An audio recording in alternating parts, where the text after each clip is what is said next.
So happy to be talking about an initiative that MSU Denver, our office, Innovative and Lifelong Learning, recently launched, and it's called Career Launchpad. So the agenda is short. I keep slideshows short because I hate looking at too many slides, but just walk you through, what was the problem we're trying to solve and what was the solution, and then everything that comes downstream from that and where we are and what we think we need to do next. So the problem we're trying to solve, it occurred to me in probably as early as 2018, but definitely 2019, that just by reading all the higher ed blogs, articles, the local news, one-on-one discussions with anyone I could find, and the increasing reality that I'm going to say 50% of people don't want degrees, and that's sort of my assumption here, is that there are too many choices in higher education and people don't know even how to begin, or they don't see themselves in higher education. And we have trade schools, boot camps, certifications, certificates, AA degrees, BA degrees, it goes, apprenticeships, trades, it goes on and on. And what I wanted to do was figure out how could we design something that would allow folks who don't see themselves in higher ed, or again, maybe don't know where to start, to dip their toe into different industries and fields at low risk, low cost, low risk. So that was the origin of this program. And the solution we came up is called Career Launchpad, which are stackable credentials. And the concept was, what if we took a bunch of our 4-credit courses that already exist on campus across industries and disciplines and offered them in a different way to this audience or these audiences that would hook them into either finding their passion or continuing on an academic career pathway or helping them get a job. And we would offer them at a better rate than the state tuition rate. They'd be in a self-paced online format. So many of our students want to log on at midnight and do their coursework, an 8-week format. And then if they want to convert it to credit, to stack, we did a seamless job on the back end, which I'll go into, to make the whole experience for students very simple. And so the diagram here is, we take a 3-credit course, and that way we didn't have to go to curriculum approval, deal with any catalog issues. It's already been approved, and we disassembled it into 2 modules, if you will. One's a non-credit course that's comparable, equivalent to 2 credits of content and learning objectives. The other one is a credit by exam, which is really a final project, and it's equivalent to 1 credit or 1 credit of learning objectives. And then if a person successfully passes both as determined by the faculty, my group doesn't do that, and all the learning objectives are met, we seamlessly send this to our prior learning office and we award 3 credits to the student for the course. And at the end, they can either get an official non-credit transcript, although only 1 student's ever asked for that, as well as a digital badge. So what did it take to get there? It was a 10-month university-wide planning effort, and thank goodness it was. So I'm usually very grassroots when I'm building things, but I knew that if we wanted to get out the gate without too many issues, we needed to get all these great thinkers in the room together to work out any of the kinks. So first I went to the provost, because can't get anything done here otherwise, made my case. He bought in right away, and then I led, like I said, a 10-month university-wide committee that met once a month.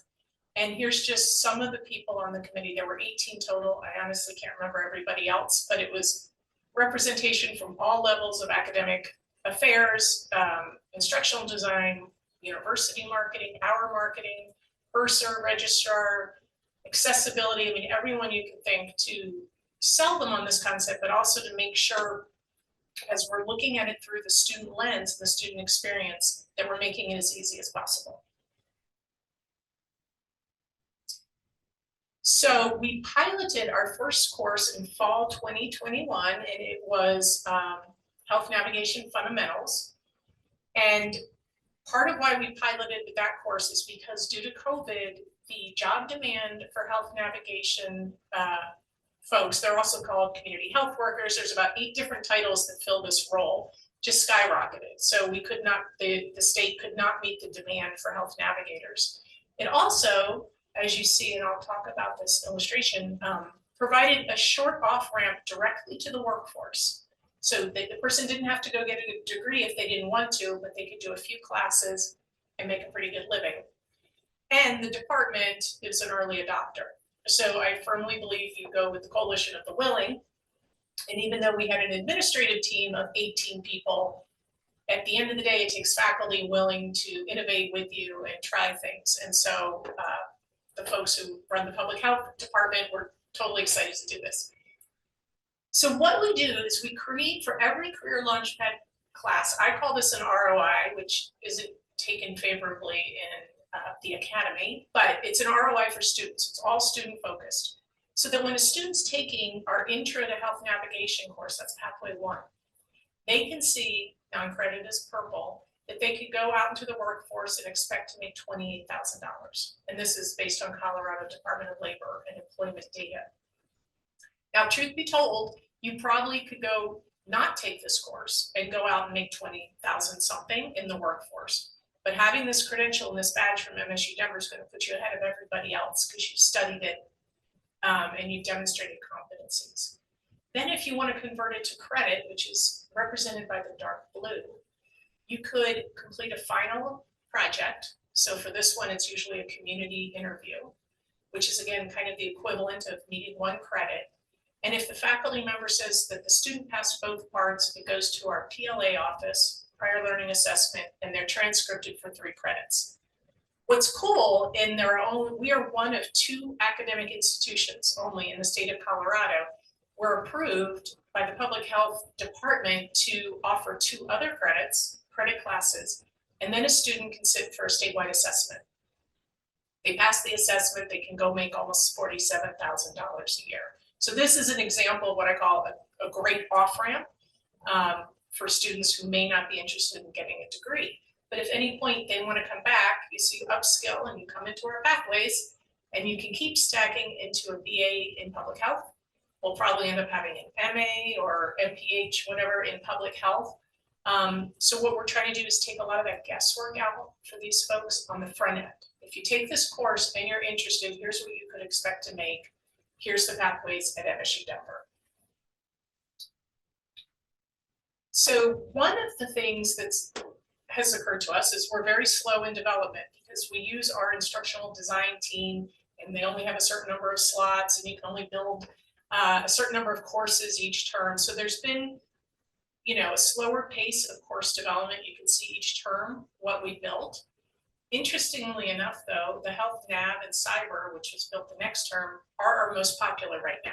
And I think it's because it's been 2 years of building buzz, not even 2 years, but close to 2 years of building buzz and doing marketing with a tiny marketing budget. All of these align with growth industries in Colorado. We have a business intro course, which really is, I think, fabulous because it says you could do economics or you could do accounting or financial management. I mean, there's so many areas of business people don't always know. We have another public health course. We do space flight, advanced manufacturing, addictions counseling, construction project management. And then the 4 that we're launching this fall, we took a slightly different tack. So instead of just going with growth industries, we were looking at ways to get people interested in different fields. So for instance, human trafficking, it's in the news all the time. I would take this. It can lead to social work, to human services, to counseling. There's a lot of ways you can stack that at MSU Denver. Wedding planning as a way to hook people into potentially hospitality. We have a School of Hospitality. We have journalism we're offering, and then we have translation interpretation. So mostly aligned with career industries, but also going with the coalition of the willing. Hey, I want to do this. This sounds exciting. All right, well, we're still testing a lot of things. Let's do it. So we now have 12, I think 4 more are coming online in spring. So early observations, it's still way too early to tell. And I just like to reiterate that we're playing a long game, that we built these pathways to help students find their passion. Students who may not have an easy time figuring out how to do that. And then we hope that they'll continue on at MSU Denver for their academic journey. And as an MSU Denver representative, of course, I want them to continue on in an academic pathway. But as a human, I'm agnostic. I just want people to have a way to learn about new industries and fields and see if it jazzes them up, if they're excited, that is low cost, low risk. So what we found so far, I'd say we have just a little over 100 students so far. The majority, 85%, want the non-credit course only. 15% have applied to take the credit by exam and to convert the whole course to credit. But interestingly enough, all of those except for one are in that health navigation fundamentals course because they see that off-ramp. I mean, we follow them, we can track and see that they sat for the statewide assessment. 88% of students who take the credit by exam pass it. 67% of students who pass the credit by exam continued on to register for more courses at MSU Denver. So interesting to me. What it says to me is like we need to already start making some tweaks, or there's a lot of important questions we have to ask. And so this used to be called CQI. I call it incremental innovation. You take your product or service, you tweak it, you improve it, you make your differentiator greater, you make the messaging greater. I mean, there's so many ways to improve your product. And so out of the early observations and questions, one is students appear to seek shorter off-ramps to a clear job. So my question is, and these first four are actually all related to industry. Can industry identify more of these off-ramps that are short of a degree? I've asked our academic partners, no one can come up with any other ones. I don't believe it, I think there must be some. Do we need to add a skills-based component that can more directly lead to jobs? Because right now they're intros to the field, maybe a little bit of skills in some of them, and then can industry identify precisely what skills are needed that are directly hireable? And then this observation that our employers have been insufficiently tapped. They've been brought in on the front end. I make sure anytime we're launching a new one, we get some employers in that field through our industry partnership group on campus or through our academic departments to share their pain points. Let us know if these learning objectives resonate. Do they have value in the marketplace, and to validate the work? But what they really need to do is articulate skills and competencies that they need and then commit to hiring them.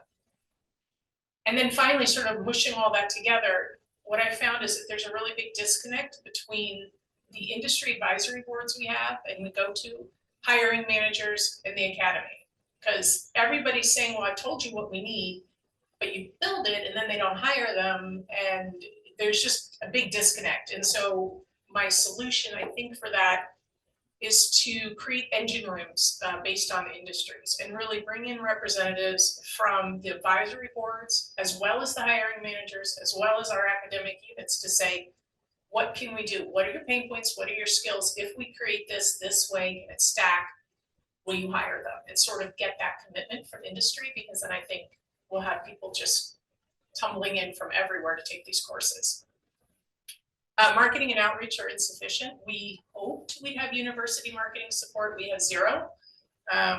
So we're going to quadruple our marketing budget, which is tiny, which is why I think the number is just like a little over 100, because they don't know about it. How did they come? So we're really going to focus on the marketing. The other thing we noticed is we lose students who register and do not pay. I'd say we've lost a quarter to a third of our students who are interested, because we have crazy registration system that's really a billing system that we patchwork together and requires students to go to 3 different sites to get everything done. And so we are purchasing a non-credit student information system to make that a one-stop shop, just to remove that barrier for our students. And then we need good qualitative feedback. We do surveys, we don't get a lot of information. So figuring out if we want to do focus groups or how we want to collect more qualitative information, because we now have a good body of students and we want to know what that experience was like. And then the last question I had is the format and content as engaging or interesting as it can be? And my guess is no. So we're going to pilot some more innovative instructional design for 2 of our new courses that we're building this fall, such as scenario-based learning or using augmented reality. I mean, we're just going to try to really make it more engaging. Our instructional design is a little bit like instructional design 1.0 or 2.0, and we really want to get it to 4.0. So anyway, that's sort of the overview of what we launched and where we are now. And I'm super happy to answer any questions or discuss anything, because I'm curious if anyone else is trying to do these stackable credentials and what they're finding. Ruth Ann, do you want to ask your question? Always. Yeah, just wondering, Terry, you guys, I know actually 67% of those going on to those who take the exam going on to continue is actually pretty good. But I know that we've had conversations around maybe that the bachelor's degree is such a long-term investment. And I was just wondering about potential partnerships. I know CCA, for instance, has a fantastic translation and interpretation associate's degree, but also a certificate program. And I know CCD has some of these human services addictions pre-counseling, and we've already got some great transfer articulations with MSU Denver back to the bachelor's after the associates and certificate. And I'm just wondering what kind of potential there might be to create some additional stackables along that path. Yeah, and I love it. This has sort of been my dream all along, and we tried doing it at one point with construction project management because we know Emily Griffith has DOL approved apprenticeships. And then the discussions all ended up, well, who gets the enrollment, who gets the money? And it was just like, okay, we'll put this aside for a little bit. Absolutely, that would be my goal and my dream, because this is for students, and students shouldn't have to navigate 5 different educational systems to figure out what they offer. I would love to build in what's offered at other institutions and through professional development. And in fact, for our addictions counseling, I got a call from one of our House legislators who also saw that opportunity. Like, could we add other people on with behavioral health so that you have this really complex opportunity of pathways and stuff? And I was like, yeah, of course, that'd be great. Anybody else trying incremental credentialing or credentialing and running into any of the same problems we have?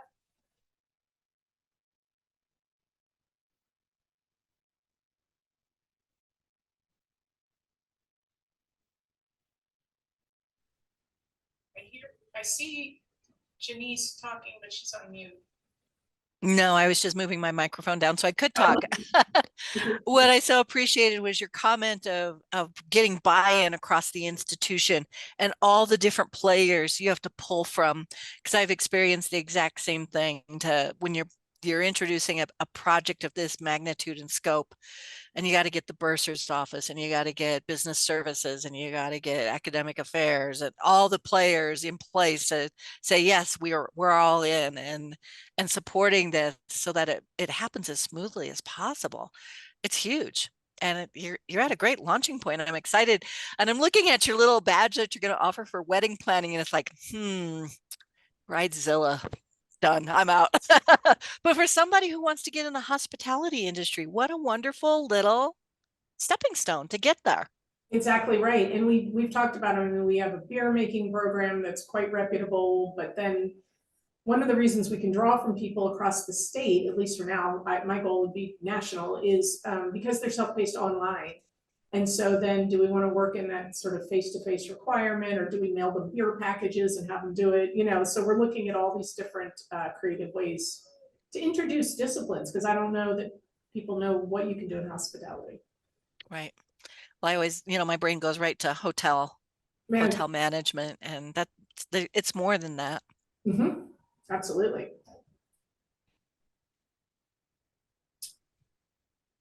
Any other questions? Again, I think the data is too early. I'm super excited to keep tracking it. We're building each term. We get more enrollments, and the ones that have been there the longest get the most enrollments. And then if we actually quadrupled our budget for marketing to see what happens. I'm excited to see what happens with your marketing budget and getting the word out and where that will go. Can you share what's down the pipe for spring? Yes, I say yes, hold on.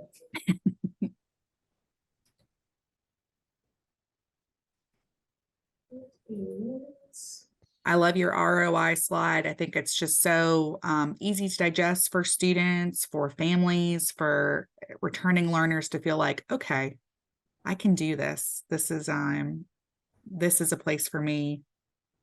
It's manageable. And I think that's how the word got around to this congressman is because the woman who runs our behavioral health nonprofit association showed it to him, and she's like, this is the easiest thing I've ever seen explain what you can do. And again, it's just at MSU Denver. We should absolutely include community colleges and everybody else. So my hope was to make it like easy for people, no guesswork.